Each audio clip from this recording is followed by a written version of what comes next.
All right, cool. So our brain's telling us one thing to do, but when we put it down on paper and we actually look at it, it's a completely different number. And so that's kind of what the point is of this class today, is to really analyze what is our goals, where we're headed in the fourth quarter, how do we get there, and get that down in an action plan so you know exactly what your day-to-day operations should be. So at the end of the fourth quarter, at the end of December, the ones that hit their goals, they know exactly why, and the ones that don't, basically try again on the next quarter, and you'll know exactly why you didn't hit your goal. So moving on to that, everybody should have a piece of paper. Cool. Did everybody get one of these coming in? Okay, this is like the action plan. This is Tom Ferry action plan. How many days are left in the quarter?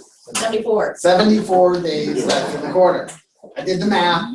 I believe it's right. If you don't know, if I'm not sure, you can Google it, and it'll always tell you if I'm right.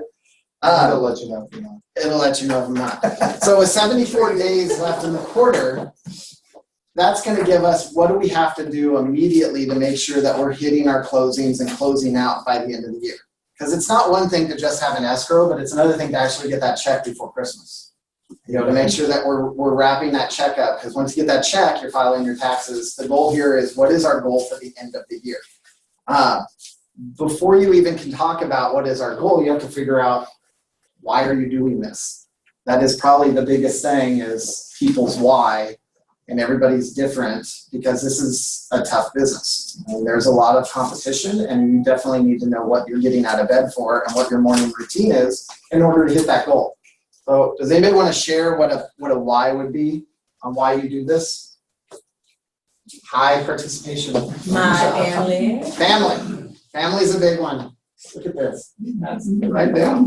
This is a whole practice. Wow. We got family. We're high tech. We are high tech. We got family. What's another one? Vacations. How do you do vacations? You got to have money. I hate to say it, but why are we in business? We're in business to make money. And if you're not in business to make money, because I've heard it all the time, well, money doesn't make you happiness. Well, not having money doesn't make you happy either. So I'd rather have the money. And obviously, if I'm in business, I'm here to make some money. Controlling your own time. Freedom. Controlling your own time. Most of us couldn't hold a 9-to-5 job if we tried, because we're too sporadic. Hey, some of us did. Yeah. We all might have started there, but our mindsets are so warped now with, I am my own boss. I refuse to take a schedule. But the reality is, if you don't treat your business like a job, you're going to be out looking for a job. So let's just get that out of the air right now. We need to have some time blocking. We need to have some focus. So family, freedom, definitely money. If money is kind of money can't be the root of why you're doing it, but ultimately money is what creates the happiness for what you're trying to achieve. So I'm trying to do something good for my family because my family wants this or whatever. Well, I need the money to obviously. My wife wants a new car. My car broke.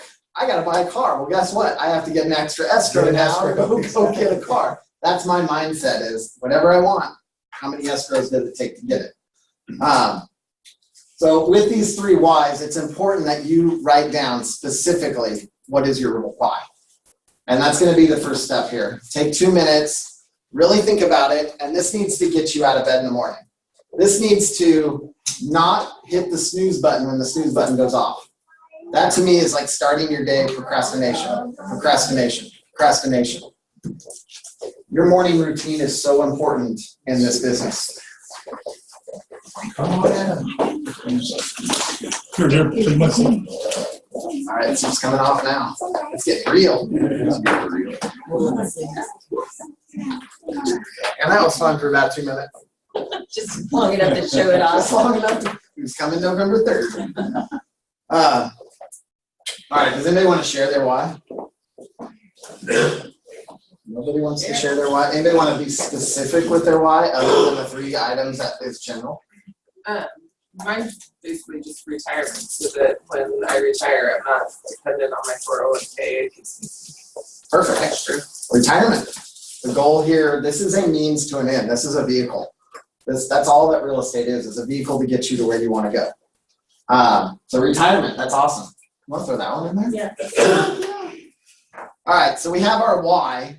Now, based on our why, we need to figure out what does that cost mean to our why? So everybody wants to make a lot of money, and I love these motivational speeches. They're like, dude, you're gonna make $100,000 this month. But the reality is, if you don't have the momentum built up to do that, you got to start somewhere. And we're going to start now. So by next quarter, we're going to double. And by next quarter, you're doubling. It's very hard to go from 0 to 100 right out of the gate. You need to build that momentum. And you can feel it when it's happening. You can feel the momentum coming. And the moment that momentum hits, that's when you're pushing through to the next level.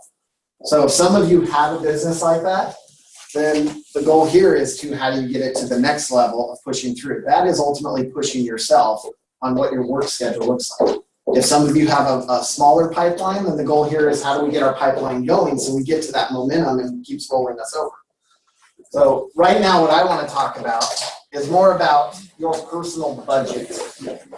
I have been running with a budget for almost 6 months now, hard, and not realizing how much of a change it's done in my business to really understand what sort of money I need to be making on a monthly basis in order to continue to be successful. So everybody has a different monthly budget, but that includes your personal and your business. So really think about what is your monthly budget as far as what do you have to hit every month to pay your bills. I know we're not here just to pay the bills, but if you don't pay those, then life is going to be tough. That's our minimum right there. So anybody have, like for me, I'm about the $10,000 to be able to pay bills, office, and still live the lifestyle that I've kind of created for myself and my wife. Obviously, I need to get a car this month, so expenses are going up this month. But $10,000 is about where I need to be just to break even, just to feel like I'm okay. On top of that money, add yourself about a 33% profit margin. From what I learned from the banks, when you're going and looking at banks and they're looking at profit and loss budgets, they're going, do you have a healthy growth in your company? And they typically look for about a 1/3 growth in your company off your profit and loss. So if your budget is $10,000 a month, and we got 3 months left, that's going to be about $30,000 that we need to hit. With a 33% profit margin, that's going to be an additional $9,000 on top of that, about $10,000. So we're at $40,000 from now until December 31st. Does everybody follow me on that? Yep. Okay. Does anybody want to speak up on their own personal budget? You can do an affirmation right now and say, this is my budget. This is the number I need to hit. And then I need to add some profit on top of that. Because again, we're not here just to make our bills. We're here to make some money. And it's not we're here to make some money is a bad thing. It's just I need to make some money to make sure I put it in for retirement. I need to do it because of my family. I have to do it because of X, Y, and Z. I want to do a vacation. I don't want to stress. I want to have the freedom to be able to continue to go. It's different. Your whole attitude changes when you have money in the bank. You're happy about life. You're getting out of bed. You're not hitting snooze. When there's no money in the bank, it's depressing. It's down. The covers are over. You don't want to get out. You don't want to go talk to people. What's the point? That's what we're trying to get over right now. But if we don't have an action plan, it's going to be very difficult to see the light at the end of the tunnel. Some of us have their own businesses, so it's not all about money, but we want to exceed our wealth. Yeah, that's it. Anybody want to throw out what their budget is? Jaron, where do you think I got all this from? Right? This is all from Sue. Sue's been doing the financial planning class, and she has been kicking my butt and looking at my budget going, man, you're throwing money away, and you don't even know that you're doing it. No more suits. That's what she said. No more suits. Well, 5, yeah, exactly. Sometimes you got to step up and buy some nice stuff for yourself. Got that extra clothes. Yeah. It's about 33%. So if everybody's following along here, you guys should have a pretty good idea by end of year. Because again, if you can't even get over this hump, then the point of actually trying to track and put things into motion, we don't know why what we're working towards. McDonald's is high. McDonald's is high. McDonald's is high. If you're not treating your business, every single person in this room is a business owner. You might have your broker, but you're working for yourself. You're branding yourself. You're working for yourself. And if you're not operating your business like a business, then you are going to be out of business sooner than later. And these are little things that behind the scenes should be happening in your business, whether it's once every Sunday, once at the evening time I'm closing out my books, definitely at the end of the month, did I hit the goals I was working on? This is you being accountable to yourself. All right, so with that said, about $40,000, everybody's kind of on point there. What would you say the average gross sale is in our county right now? Because now we got to figure out what is it that we make as we do a transaction. County, I would say 550. Or just in your, now this is where you're looking at yourself going, what is my farm? What is the territory that I'm going after? What is the average sale price in that territory? And if we don't have a territory yet, we'll talk about that in a sec. But ultimately, we need to look at territories and strategically look at neighborhoods and go, this is the neighborhood that I want to dominate in. I don't want competition. I want to dominate that marketplace. I always look at about the 400,000 to 500,000 range for me personally. Those are my bread and butters. Those are just, they flow. There's a high turnover rate. I never turn down business. I don't care if it's a $90,000 mobile home. I don't have the mindset of, I don't want to work that. Heck yes, I want to work it, because the moment I work that, I'm going to work something else because of that, and it's going to continue to flow. And so I know that's kind of hard to go over, going, man, you know, I don't want to be that mobile home agent, but yeah, you know, that mobile home, all of a sudden that person turns into, wow, they have 19 mobile homes, or they have a friend that has a friend that has all these mobiles as well. And there are agents in here that love the referral business, because that is the absolute best type of business to get. You're not hustling for that. They're coming to you because you're a trusted advisor. You can't pay for that. That is the type of business that you should be looking for, because that will keep your pipeline very full. Okay, so with that said, 400,000 or 500,000. Anybody disagree about that? Okay, so on a 400,000 to 500,000, I know commissions are completely open and everybody charges something different and yada yada yada. For my business, I'm a 3%. Sometimes I settle at 2.5%. At the end of the day, an average commission on a $400,000 property is around $10,000 roughly. Once I run the, you know, there might be a home warranty I have to buy, or there might be some advertising costs that I have to buy, or maybe I forgot to check the box and I had to buy a title insurance policy. Sometimes you wouldn't do that. if you come to Gary's contract class, you would not. But the reality is things happen during an escrow. So you just got to step up and just take care of that sort of stuff to close the transaction. So if we're at $10,000 a month and I have 40 transactions, simple math. How many transactions do I need to do in the next 74 days? You take my shoe off. Count the toes on your foot? Yeah.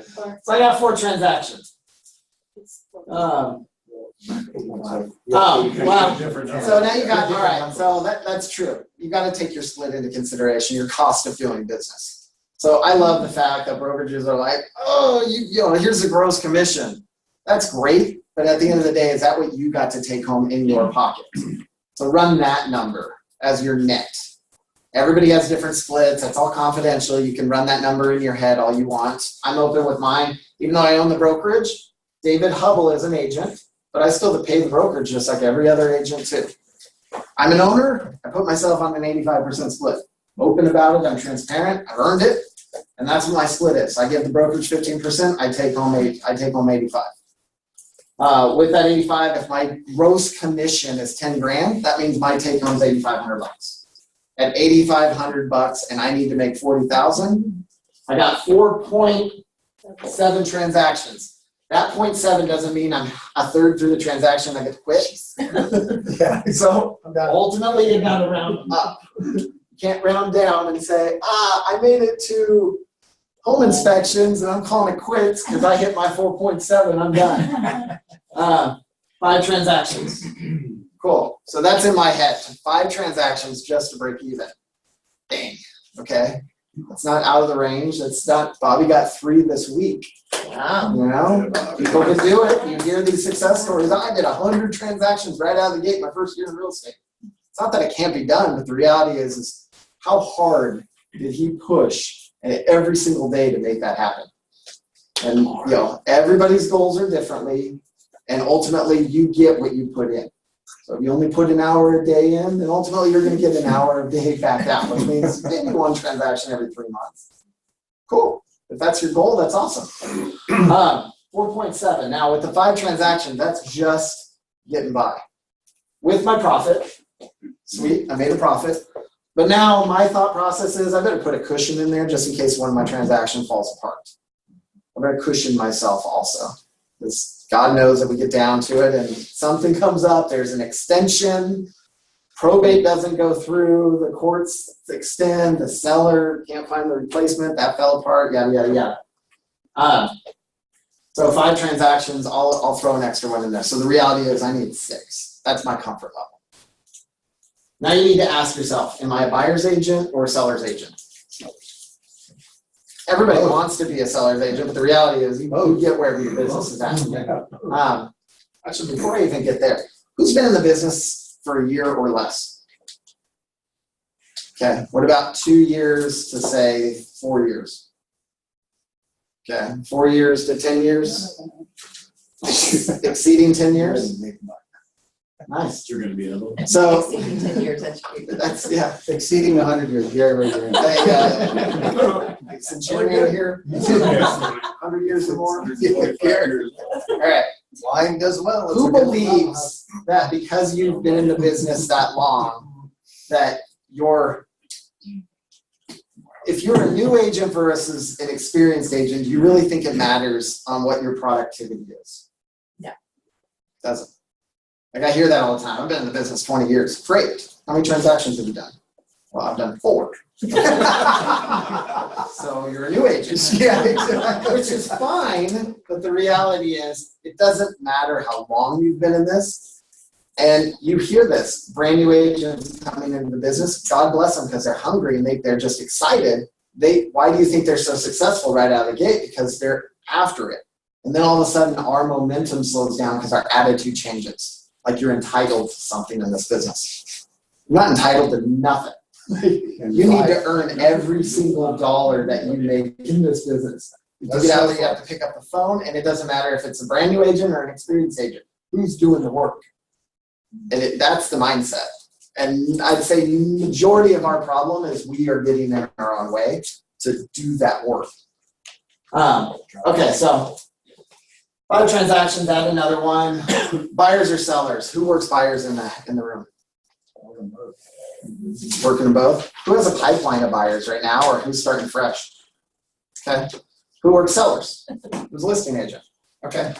You're going to have to determine in your business where most of your business comes from. Do you find yourself getting a lot of buyers? Do you find yourself getting a lot of listings? Now, what we really need to think about is there's 74 days left in the year. If you're 100% focused on sellers, guess what? You need to get those sellers in the next 2 weeks because you got to put that house into escrow and you got to close that transaction as well. So the reality is now is the time to start working for your pipeline to start closing. If you're working with buyers, well, I better start finding my buyers and putting them into escrow in the next couple months, like the next couple weeks. But you have a little bit more cushion with buyers if you're trying to close out your books for the end of the year. So let me explain. So ultimately, where am I at? I'm at like 2, 3 buyers? 3 buyers on average. And then I'm going after 2 sellers as well. The reason why is in my head, the sellers, I got to get those sellers, but that means I got 2 weeks to get the sellers. Let's be realistic. If I put all 5 on the sellers, I got to get 5 listings in 2 weeks. That's a little overwhelming for me. Let's spread that out a little bit. Let's focus on a little bit of the buyers. Let alone, once I get the listings, where do you think happens with buyers? They come. Buyers start coming in off my listings. I put a listing on just over the weekend. I got 6 calls from buyers that came in, and those leads went out to you guys. So those buyer leads came in because I got the listing.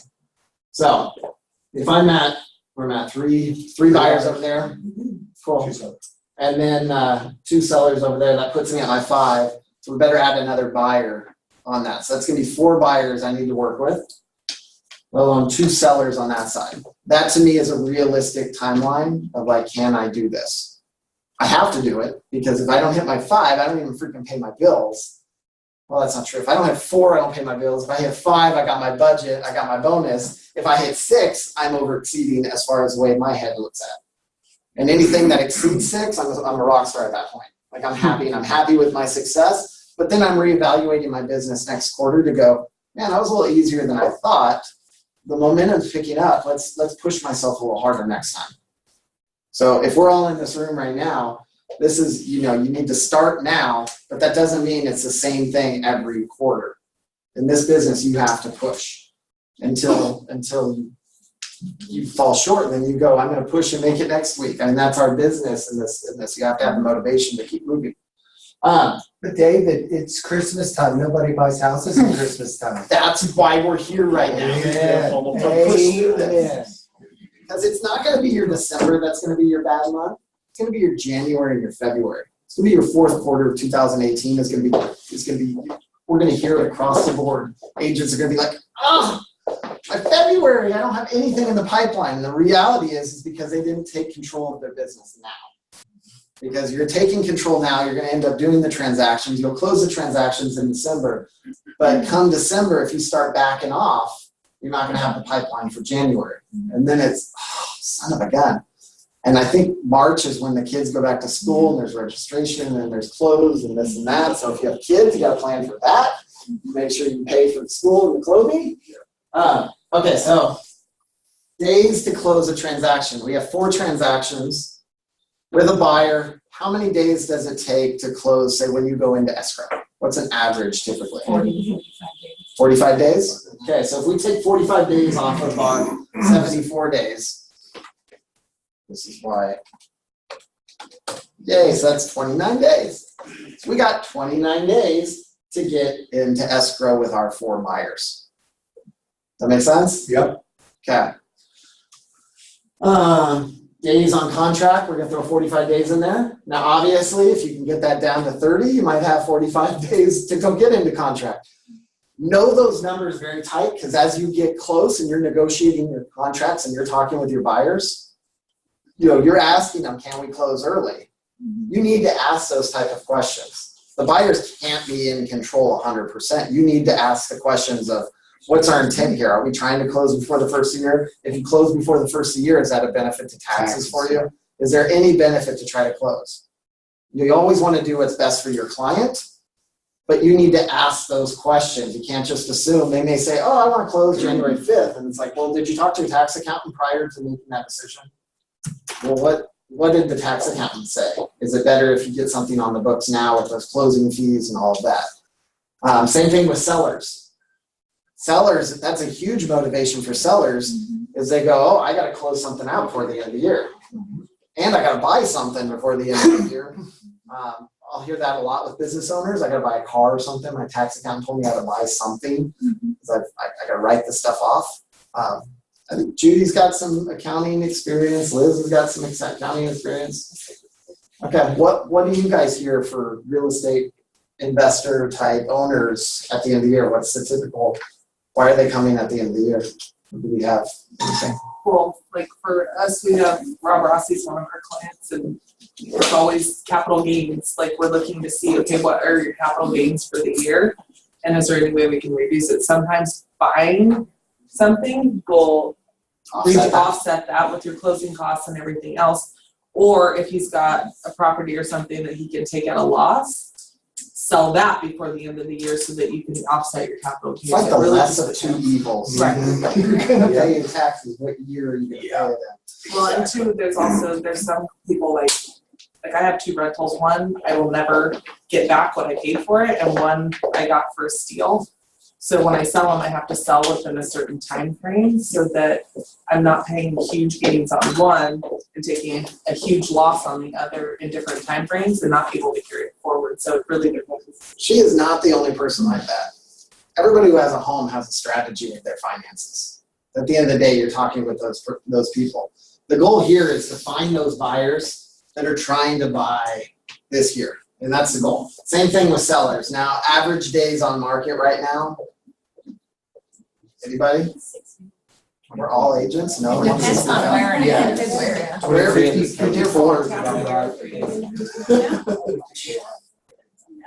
Now, if it's 3 days, we still got to sell it. But yeah, Tascadero, we just listed a condo 8 days, multiple offers, 4 offers. negotiated 15,000 over. CAR in September, it was 10.3. Again, Is it? this comes down to, as a business owner, you need to look at the farm or the territory that you're going after and see what is going on there. I can't remember the last time I've taken a listing that's gone more than about 30 days, if my price is well. You know, and that's me sitting down at the listing table, really educating the seller, like, are we taking the listing to list, or are we taking the listing to sell? You know, what is your need here? Do you just want to test the market? And if they say, yeah, I just want to test it, I just want to see what I get, then you can't count that as a potential listing, because ultimately that might sit for 60 days, and that's going to skew your numbers. You need motivated buyers, motivated sellers. Well, days on contract, figure, what do we have? 30 days, 45 days on contract, close. All right, let's do a 30-day contract to close. Or 30 days on market, and then 30 days to close the transaction.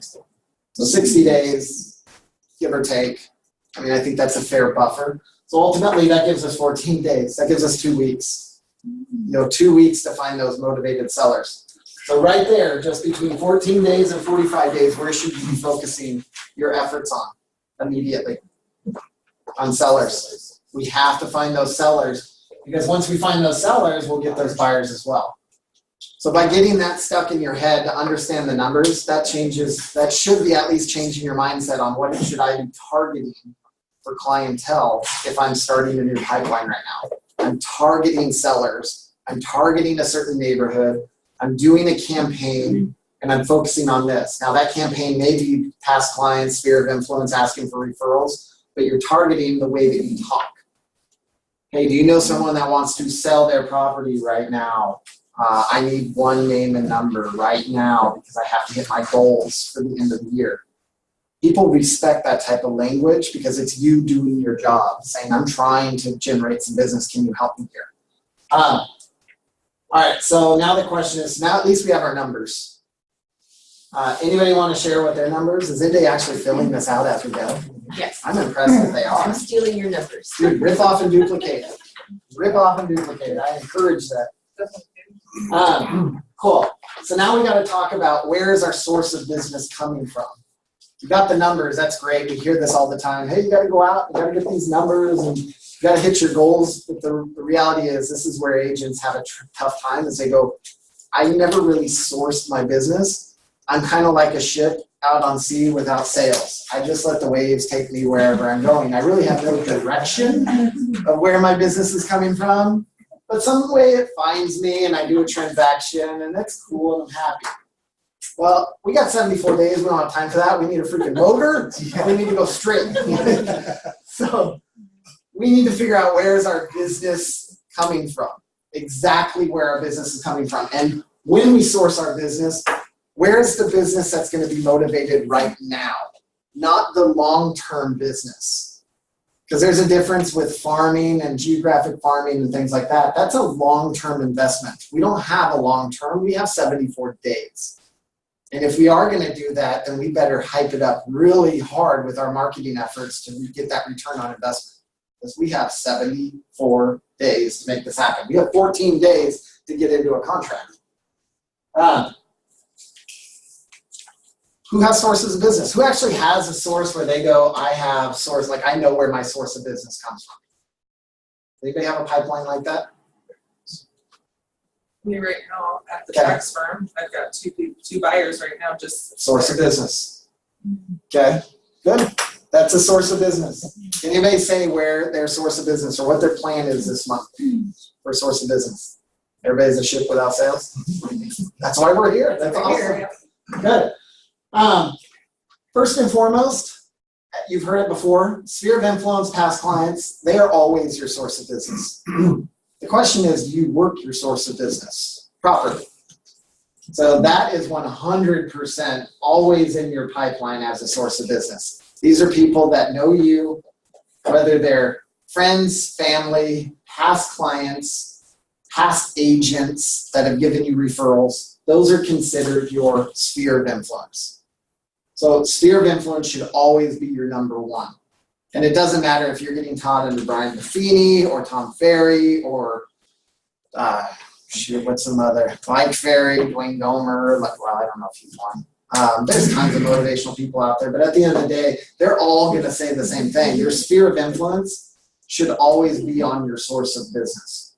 Now the question is, how do you work your sphere of influence, especially in these next 74 days?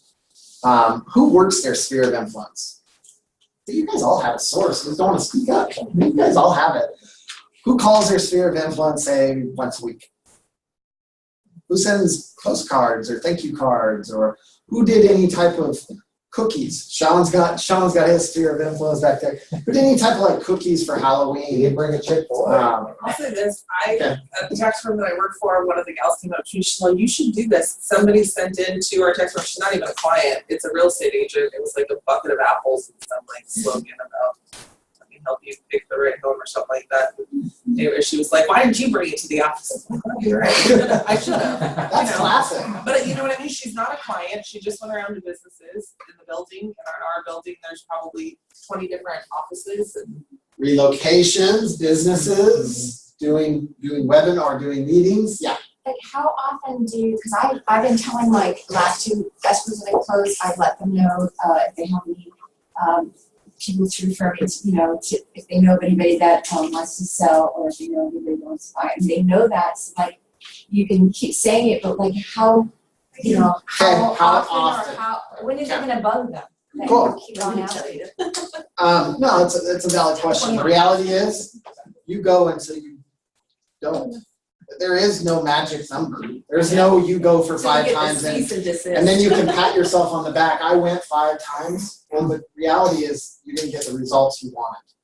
So when you're going, what are you doing? That's actually, that's a good question, but it's the wrong question to ask. Well, I made a whole bunch of different calls and Are you getting the results you want? well, that's what I'm saying, is that I always try to write that, to ask them, I'm talking to them in a real way. I mean, I like them and I'm asking how they're doing and that sort of thing. Cool. But, and they already know, and some of them, before I've been asked, they say, yeah, and I'm keeping you in mind, I'm letting people know. The last person that I just sold the house, they said that. So like, I just don't want to, I will keep on saying, and let me know if you know anyone. Let me stop it. Okay, so if you're doing something and you're not getting the results, not to stop what you're doing, it's to change your approach to see if you can get different results. I mean, everybody can say if you keep doing the same thing over and over again, expecting different results, that's insanity. So, yeah, Sean. Couple things I've seen over the years with realtors and stuff. One is everybody laughs at me because I have my name on everything, and mom did it at camp, so I just kept the idea of running my name on all my clothes. But strangely enough, it brings that relative to mind, because sometimes our industry, we change office locations a lot of times. People don't know what office you're at anymore, so then you miss that opportunity doing that also. You've always got to have that point of reference so that reminds them that you're still a real estate agent. One of our clients, and this is from another area, so I'm giving away a secret that's not somebody's here. She's a soccer mom, and she loves being a soccer mom, but on her computer it has her company name. And she's always looking at real estate while they're waiting for the kids to run out of the herd before the game. Inevitably, she'll just be looking at MLS, and other people start sitting behind her because they're cold and they're tired of being out there too. And they start looking, and before long, she ends up with that sphere of influence as a customer. She uses it specifically for that. She doesn't need to do MLS when she's watching the kid, but she knows it's a good time to get one-on-one with some people who normally are friends, but they haven't gone to that next level of their business. There's an approach. Everybody has a different approach. You want to know what my approach is? I'll tell you exactly what to do. Pick up the phone, call your sphere, say, look, I just went to a seminar and I had 14 days to find a client. Can you help me out? I don't need a lot of numbers. I need one today, right now. You want me to succeed, right? I did that. My client goes, my sister might be losing her job. It's kind of a touchy subject, but if she does, she might want to sell her house. She's been talking about it at the family. Might you reach out to her and say, oh, cool. And then he goes, oh, my coworker makes a lot of good money and he's been renting for years. He needs to be in a house, whether he knows it or not. But you reach out to him. I got 2 solid leads that I reached out to him. Said, hey, buddy Billy said that you're renting and you've always thought about owning, the dream of ownership. And he goes, oh my God, I have. But we never knew what to do. And I said, well, great. Why don't we meet for coffee? we'll go over a game plan to figure out what we have to do to accomplish your goals. And I got him over, and he's talking with a lender right now, and we're going to be touching base this week to start shopping for property in the price range that you can be approved. So you want an exact, like you're looking at me for the answer, call your clients and tell them exactly that. I got put on a challenge, and I have to ask you this question because ultimately I was dared to do it. I don't know. It doesn't really matter what you say, but you say, I need a lead today. I don't need 100 leads. I don't need 10. I need one. I just need one person because I got 14 days to get this working. And I know we've done some past business together, and I know that I really did well and how much you appreciate what we've done together, and I'm asking for help. No client is going to say no. They might say, I just don't know. And no problem. I appreciate it, but at least you gave it an opportunity, give it a chance. And go to the next one. And they need to get past where they go, yeah, I can't think of anybody right now. Or, yeah, my sister's cousin. And I go, can I get her name and number and let her know that I'm going to call? I'm going to call her Monday. So I would appreciate it if you reach out to her before Monday, but if not, I'm calling her on Monday. We are in That way they sales. know. We are in sales. The reality is we are. And we got to ask for the business. And if it comes across too timid to do that, then maybe, ultimately others will, and you aren't going to get that opportunity. So right now, fear is what's stopping you, and you got to get past that. Yeah. Well, when I just met with her for dinner with one of the sellers, and she's my friend for years, but I actually made a printout of different other homes that they just sold. It was a second house of theirs, and they're so relieved because they had held on to it to not be a short sale and everything. But I just thought, well, maybe now that you did sell it, that you might be interested in buying something, fixing it up, and reselling, or maybe still moving from where they are right now to a different location. So I got her, and I already think that she likes to look at houses, and she said, yeah, I do like to look at houses. And she even told me she's thinking in North County now. So I Right there, did you get her have a thinking. pipeline. You have a potential opportunity that's brewing right now. So that made me feel good that I thought of doing that, though, even though it was a fresh, we just closed type of thing. But then I made me think, well, I'll see if she's ready to go again, even and it did get us at least. Any client you've ever had, go through the pipeline, pull those clients up, call them. Start there. Every single client that you've ever had, call them. Every single person that you've written a contract for, call them. Every person that's in your vicinity in your neighborhood, go around, take some cookies that say real estate doesn't have to be scary. I love that Nancy did that. I thought it was hilarious. She got a little sticker that says real estate doesn't have to be scary. She got all back. And she went around handing them, and she asked for business.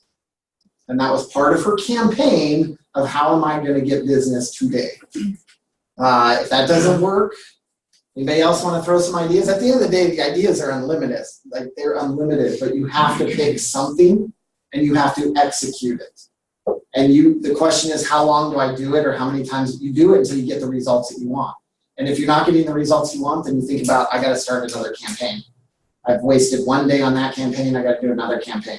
If you pick up the phone, I will guarantee you will stir up business by just doing something.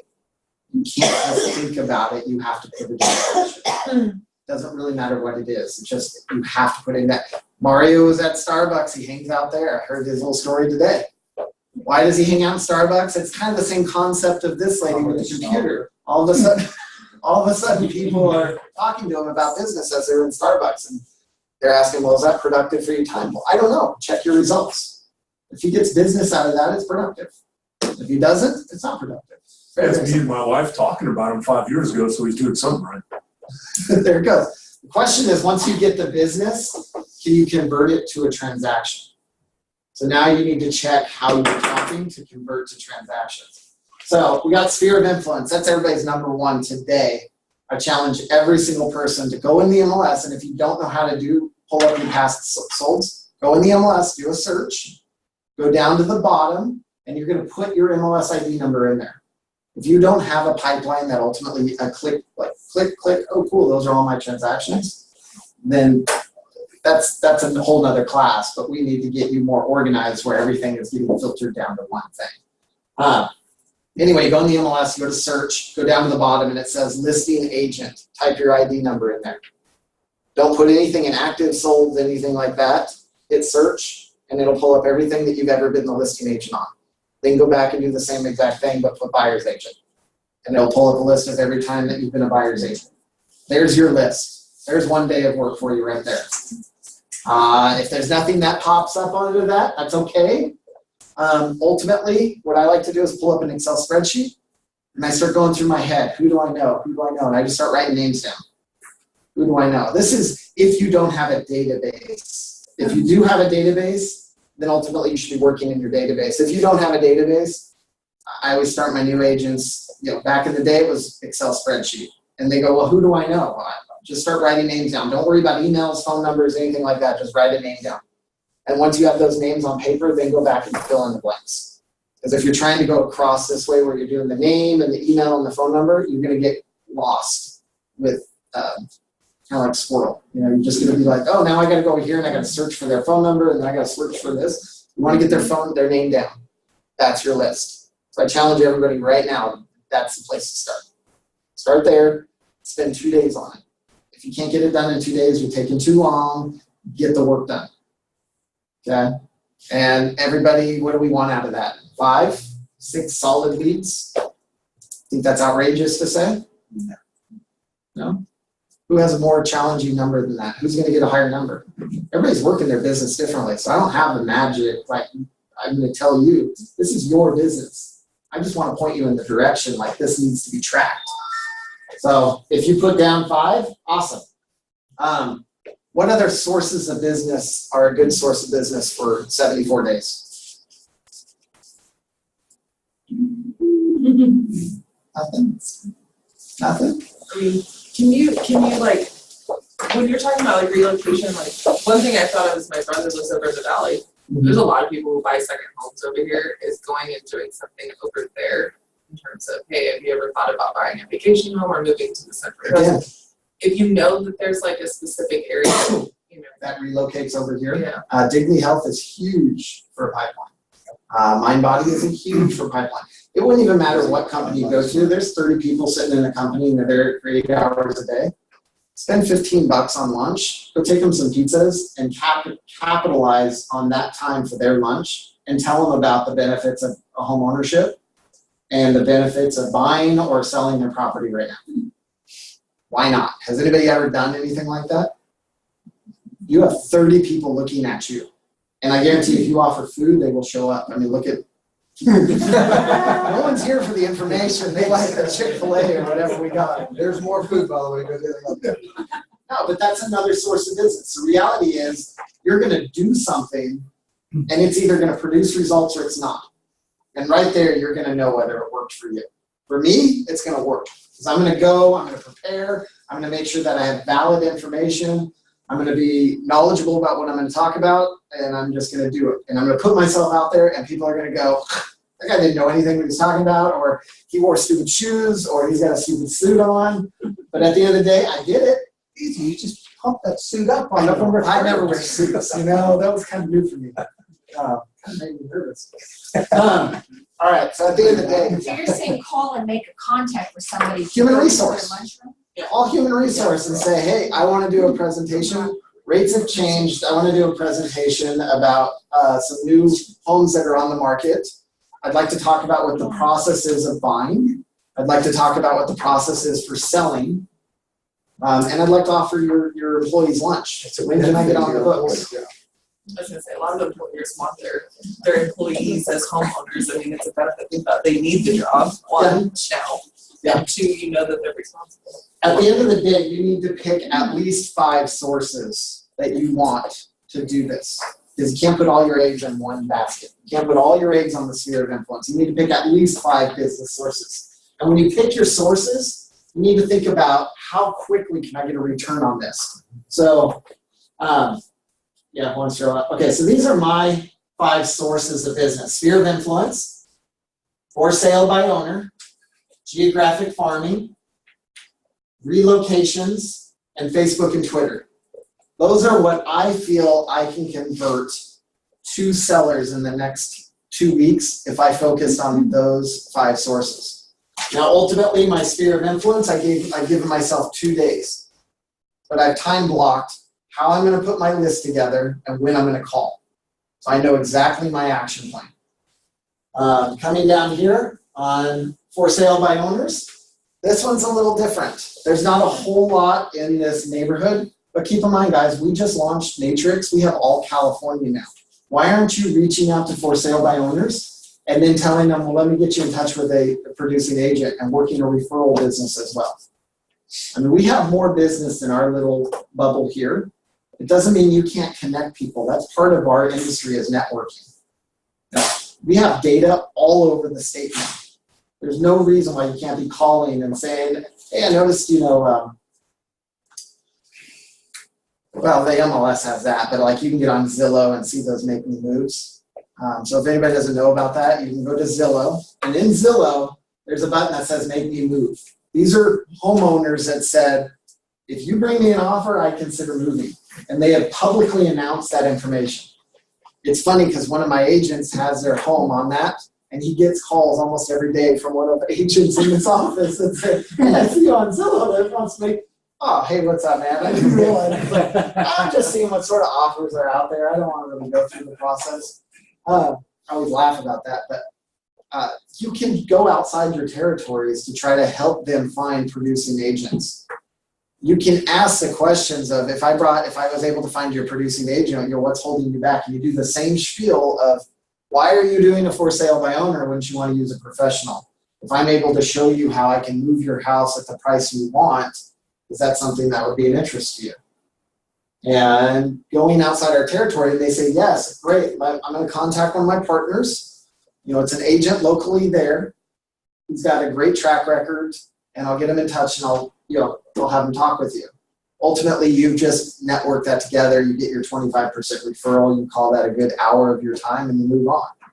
You call that agent. You start going through the database in Matrix. You find someone that has high production. So ultimately, you go to detail search, put in the area that you're looking for the roster, and it's going to pull up all these agents. And you start looking for ones that have high numbers. Look at their bio. Check their transactions. Check the BRE. Make sure they don't have any disciplinary actions. Take 10 minutes and send that referral over to the agent. Say, hey, I got a potential for sale by owner. I talked with them. They're open to the idea to meet you. Good with a 25%? Shoot, I'm handing you a contract. You good for a 30%? We're starting to see that come across too. Getting a lot of that. So that relocations is that idea of contacting a business and saying, hey, can I bring, you have to invest in your business. You can't just think that you're going to get business for free. You have to take a risk and go, am I investing in myself? So I might have to buy lunch, and I might have to do this 4 times. But right there, if you have 30 people captivated, looking at you and talking about the benefits of what you do to sell homes, you're going to spark interest. And while you're there, you're going to be asking for the referrals. And you might, you need to ask for the business. Is anybody in the room? I appreciate you guys eating my food. You guys liking that? Cool. Do you have any business? Can you think of anybody today that might be interested in what I have to offer as a service? I have a deadline. It's okay to tell them that. I have a deadline to hit I have 74 days left, and I have a deadline of 2. Anybody speak up right now? I got an extra Chipotle for you that you can take home for your friends and family. Have some fun with it, but don't be scared to ask for the business. That's a huge source of business. You got 30 people there. Think about what the people they know. You have ultimately a network of like 150 people sitting in that room because you have captivated 30 of them. Out of those 150, you tell me that one person hasn't thought about real estate? Heck no. The problem is everybody's too shy, or like, I don't want to be coming across as too aggressive. It's like, you're a salesperson. You have to ask for the business. It's part of your service. I want to help you. I want to help you, client. I'm in the service industry. That means that I serve you guys, but I can't do that without knowing what you need. So who can I talk to about those questions? Oh, my friend has a friend in the business. That's great, but let me show you what I do differently. There's nothing wrong with competition. Ultimately, competition for us is horrible. We don't want competition. We want to dominate our marketplace. Competition is great for the consumer. It's horrible for the business owner. We want to dominate our marketing to make sure that when anybody thinks about real estate, you are the hub of your real estate world. So, anybody have questions on relocation? Anybody gonna do that this week? Make an attempt to set up a lunch and learn? Anybody gonna call any company has employees, right? Even if there's 10 people. That's 10 new people. I mean, we had Aflac in here the other day that bought $5 worth of pizza, but he got 3 clients out of it. Because he brought pizza and like, he shared his product and it was like, yeah, that's kind of cool, I'll sign up for that, okay. That's something that can pay off dividends, that is. Sphere of influence will pay off dividends. Geographic farming, be careful about that one, that's a long-term investment. If you do geographic farming, it's not just sending the farming and the postcards out. How do you follow up even past that? Door knock. You do the door knocking, and it doesn't matter whether you do the door knocking first, or ultimately everybody's like door knocking, but you can offer door knocking. That's where you could do like, I'm gonna do my neighborhood because they kind of know me. I'm not a stranger. They know who I am, and I'm gonna do something for Thanksgiving. I'm gonna do something for You're the turkey. Halloween. Yeah. Which means like I'm gonna bake the cookies. Yeah. You're not baking cookies. Where's Cindy baking cookies? Madison. If you do door knocking, you can't go without having something of value. You can't just knock on the door and say, hi, I'm here, would you like to know about real estate? You're gonna get the door slammed in the face. You have to go with something of value. Now, I've taught over here, we all have it. It's called Cloud CMA. You all pay for it, it's on the matrix. You're gonna blend like every other agent out there because you're not thinking outside the box, but you have to do something. If you can't think outside the box and you just wanna offer something of value, you can offer the market report. You can offer the free market report. So basically you walk up there with your iPad or a checkoff list and you say, hey, I'm the new agent that's coming into this territory. I wanted to introduce myself, and as a promotional gift that I'm giving away right now, I'm giving away a free market analysis. What's your email address? And you can literally sign them up right there on the spot, and Cloud CMA will send that report to them. So if you didn't know that that exists, it's in your matrix called Cloud CMA. There's a button in there under settings called lead generate. And ultimately it's a URL, it's a link. And in that link is your landing page. So you have that landing page up, it's either on your computer or you're getting a name and number, you're running home and you're filling it in yourself. But that takes less than 15 seconds. If you don't have one of these things, I don't even have it with me, it's called the smartphone. That smartphone has a Wi-Fi hotspot. If you don't have a smartphone, what type of phone do you think you have? Got a dumb phone. You need a smartphone because you can send the Wi-Fi signal out to either your iPad or something, or you can have your smartphone right there that has a landing page up, and you can type it in for your client right there. Hey, would you like a market analysis? I just sent it to your email. Let me know, and ultimately I'll send you one every month just to let you know what's going on in the marketplace. As a gift to introduce myself to this marketplace, I'm going to take over this neighborhood. It's okay to have a little confidence. You don't want to be cocky, but you can be like, I'm really pushing hard to be your go-to person in this neighborhood. Good with that? Cool? Okay. Guess what I just did? I just got a lead. I just got a name, a number, and an email address. And I just got their consent to email them stuff also. And call them, they're not on the watch list. And they're not on the watch list anymore for the do not call. So they're now part of your warm market. You know, you created that warm market. Now it might have started with a postcard, but if you do the postcards, what is your call to action? You can't just send a postcard out and then go, why isn't my phone ringing? What?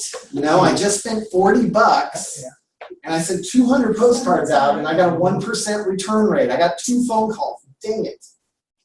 Have something on your postcard that reverts them back to a landing page. That means if you're reverting them back to your Cloud CMA landing page or URL, you have an opportunity to try to capture that data. And if that data gets captured, is that data getting put down into your database? So now you have a follow-up system. Can anybody say that they have a pipeline like that? We do here a couple of years. I know we do, and it's offered free to the agents, I know it is. Do you have a do you have a, I do, yeah. do you use it? CRM. Oh, well, I mean, like I said, I'm in medical sales, so. So is she. So is that. Yeah. So That's a tough business. I don't use it as much as I should, so. Does anybody, do you have a CRM, a database?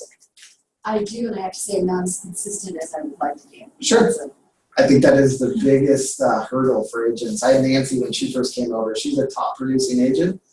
And it was a struggle to work on the CRM because it was a constant, like I have to change my patterns. And this is how I've been doing business for so long. And now I have to change my patterns.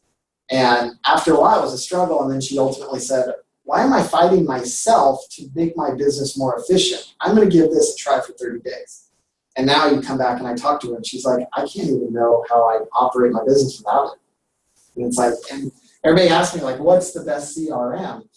The one you use. At the end of the day, they're all the same. They're all great and they all suck. Like they all have great things about it and they all have things that you don't like about it. Are you using it? And if you're not using it, then that's the half the battle right there. So my question is, which one do you guys use? We use Sync. So Sync was bought out by Tiger Leads. Tiger Leads used to be owned by Realtor.com. They got bought out by Commissions Inc. And Commissions Inc. is now part of ours. So that's our database. And I'll go through that. So that's our database. And then they're actually a marketing firm as well. So I pay for the database, but then we pay for the marketing and they generate a lot of leads. And that's where leads come in. I got tired of trying to do these Facebook ads all the time because in Facebook marketing and social media marketing, you have to be on your game all the time, which means that's almost a job in itself. So at a point in time, I gave up and just hired a company to do it for me. But I did learn this. If you're doing it yourself, you log on to Facebook, and you can talk with my wife after this, but you log on to Facebook and there's a spot on there. You need to create a business page. If you don't have a business page, that's your first step. Get your business page set up, and it can be as simple as just your face. Hey, I sell real estate.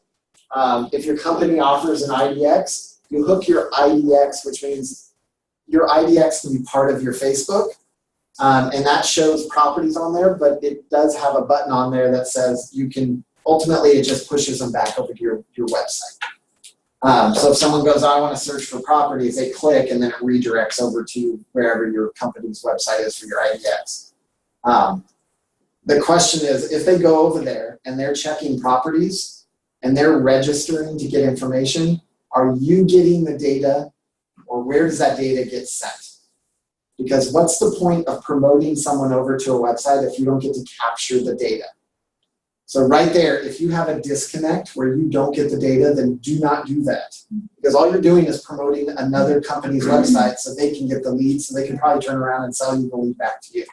Well, do that. You could have already got it. But you could already. So there is a spot on Facebook, once you build your business webpage, there's a spot at the top that's going to say advertise your business.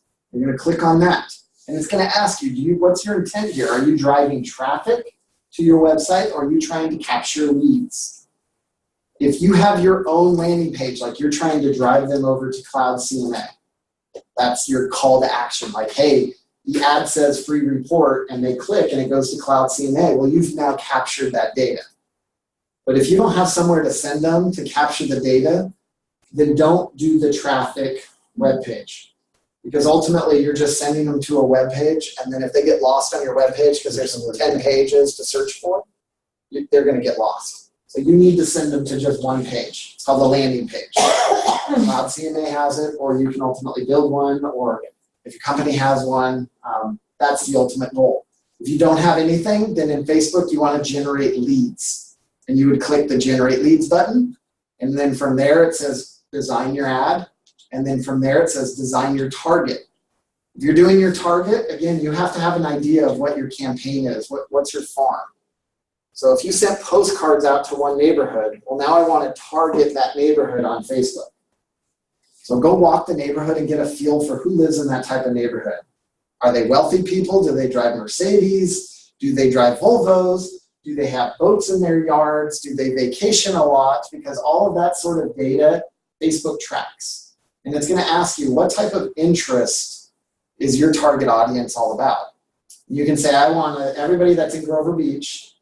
I've never done this, but you might be able to actually type in an address, and it might actually just circle around that address. I don't know for a fact. It can. That's just awesome. But ultimately, you can type in Grover Beach, and then it asks you what are their interests. And you type in, oh, well, I see that they like to vacation, they like this, they like that. And now it's going to have a little odometer that says you have 26,000 people that you're going to send your ad to. How often do you want to send it? Based on your budget, hit submit, and then you're watching that. So now you've sent postcards, you've done a Facebook campaign.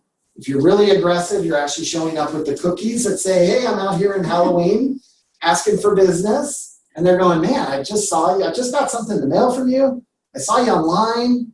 Now you're out here talking to me. You're a working agent. And they might not know that you only have a farm of 15. Those 15, those people know you. They know you for sure. Then when you're signing up on CRM, you're getting their phone number and you're doing your follow-up for your calls. That's geographic farming. But again, that geographic farming is an investment. And I call it it takes time. It just takes time. So is that geographic farming going to fit in our 14 days? No, it's not.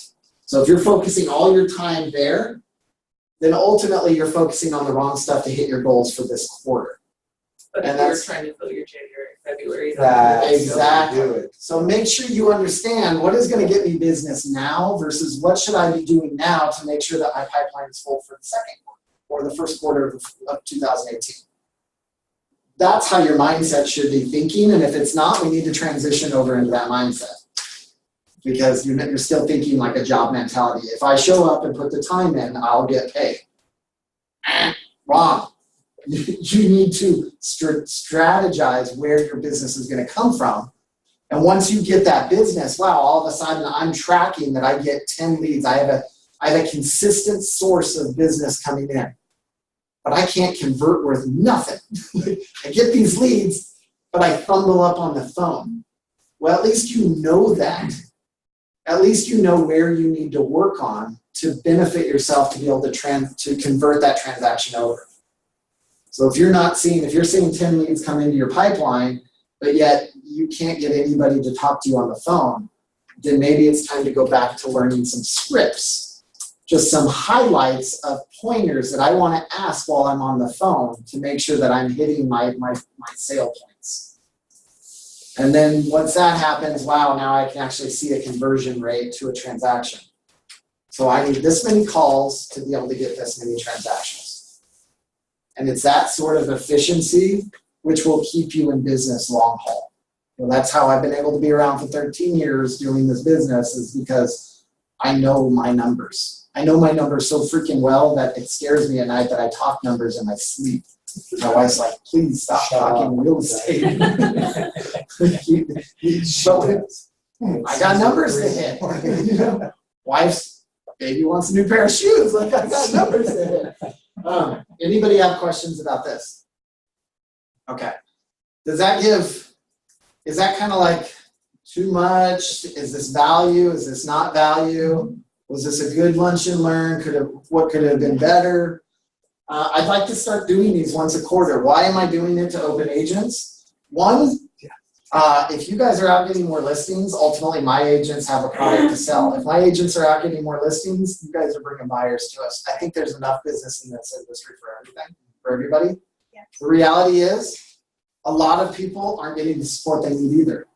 I'm not up here. I mean, I'm out of the goodness of my heart, but the reality is I have a passion for the system that we've created, and I want to share that with all the agents. Because I think our system works. Our numbers are showing it. We're growing as a company, and I'd love to bring good agents on. And the agents that are sitting in this room right now take the business seriously. These are the agents that ultimately I like to get to know and build a relationship with. Because the moment that you feel your business is stagnant or you need some extra attention, that's what we're doing over here. And I think most of my agents can agree that I am here to service you guys to make sure you guys are successful. And I think we've been doing a very good job at it.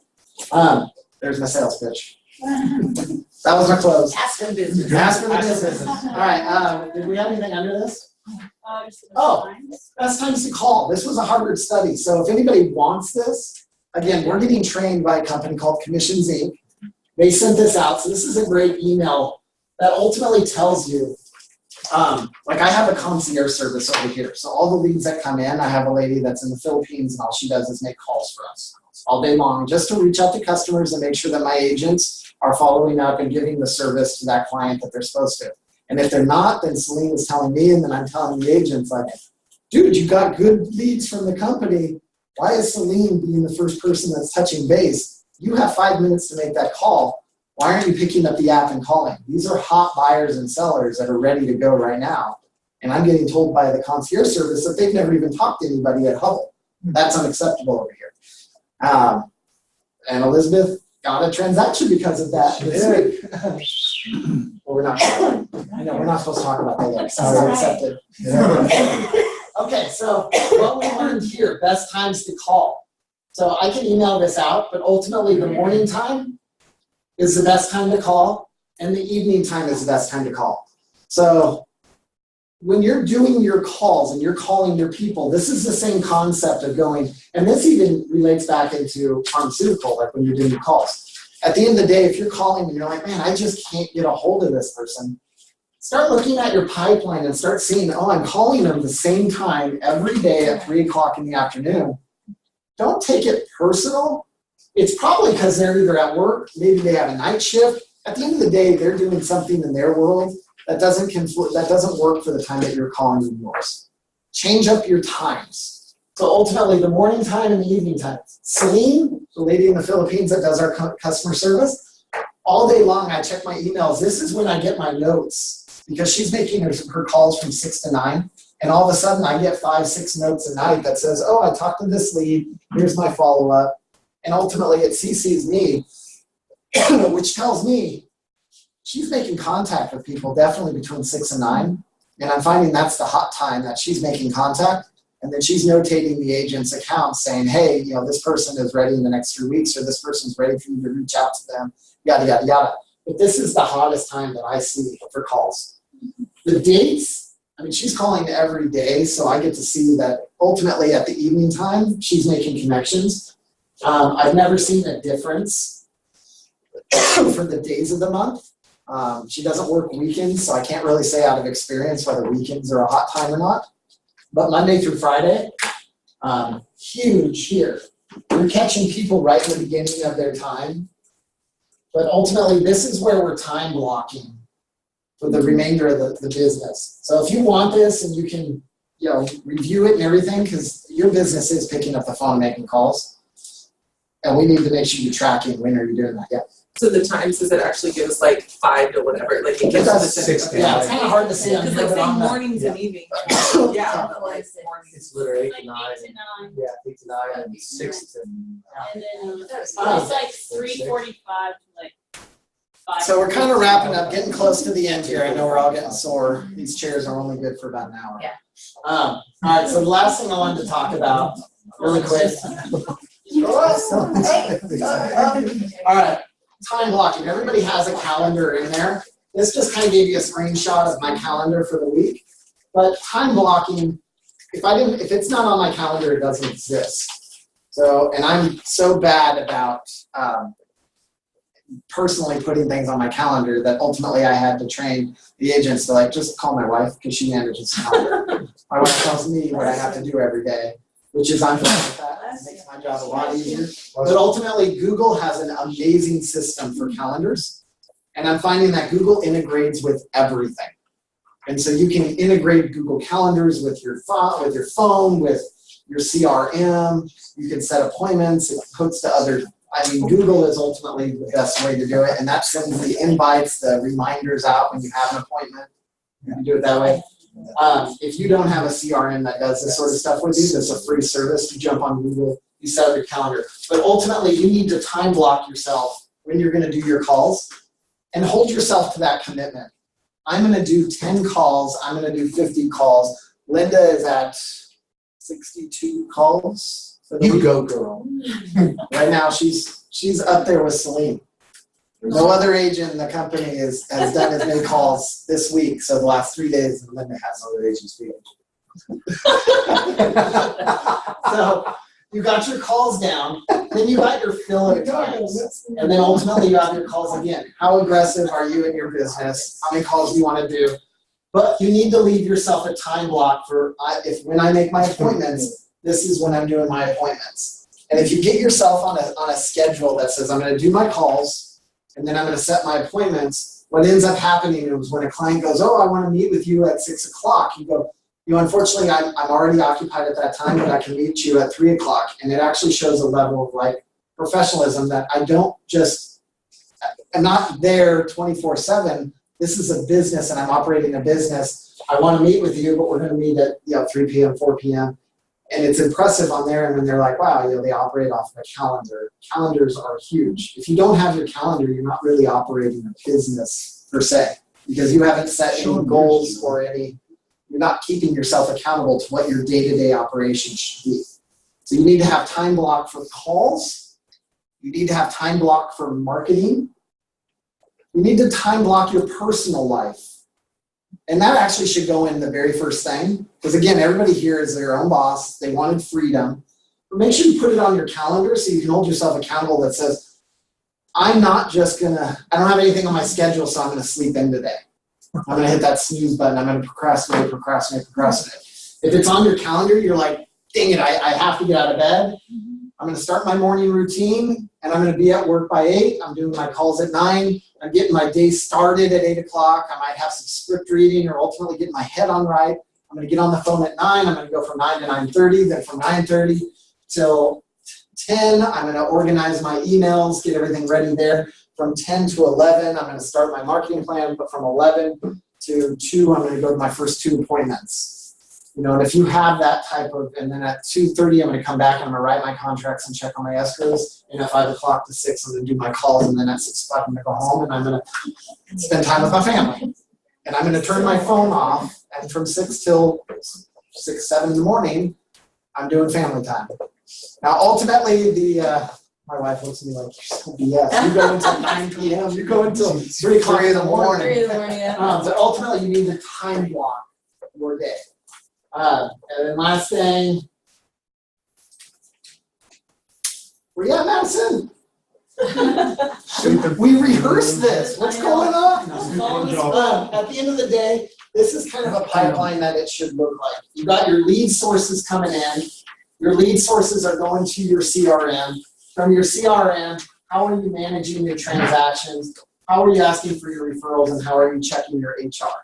That's a pipeline. That is a business pipeline. Everybody can have this pipeline. It costs about $120,000 a year. Feel free. Go run it here. We do it here. It's about $60,000 in lead generating, and then the remainder is overhead. So at the end of the day, that is a success. That is a pipeline from start to finish that you can manage your business from. If you don't use these companies, make sure you have another company that's in there that does the same thing. Ultimately not as well, but it would do the same thing. See if you have to build a pipeline that's free. This right here is free to my agents, but there's my sales pitch again on what I offer. That is what your pipeline should look like if you're operating a true business. So, any questions? If you're not a techie, David is, so he will help. He's also a little bit of a nerd, so he'll help you set all this mess up, because it's very scary. Does anybody have any questions? Was this a value? Yes. Yeah? Yes. Good stuff. Good stuff. Okay, cool. I'm gonna put my suit jacket back on. I'm gonna get out of here, pop in the collar. Okay, that's all I have today. There's more food in the back. I appreciate everybody that came today. I hope you guys all go out and get escrows. And just remember, when you're working with a Hubbell agent, I love the relationship stuff. So you won't find agents fighting over there. We do more of a win-win type of transaction. So at the end of the day, I want to make my agents I'm working with. David talked about the brochure. Yeah, There's a brochure. You'd like to know more about our company? There you go. Yeah. Oh, I need business cards. We got a $10 raffle. What? Can we? Do we get to put, no, not you. Oh, No, just not Bobby. actually, I need everybody who's not a Hubbell out of the office as well. Here's my business cards. Hannah said you said you're not allowed, Bobby. I got a $10 gift card. Going once. Alright. Wait. Going, give me a card. Oh, and I'm pulling numbers. Yes, come on. I haven't seen them hustle like that. I picked a bit one day.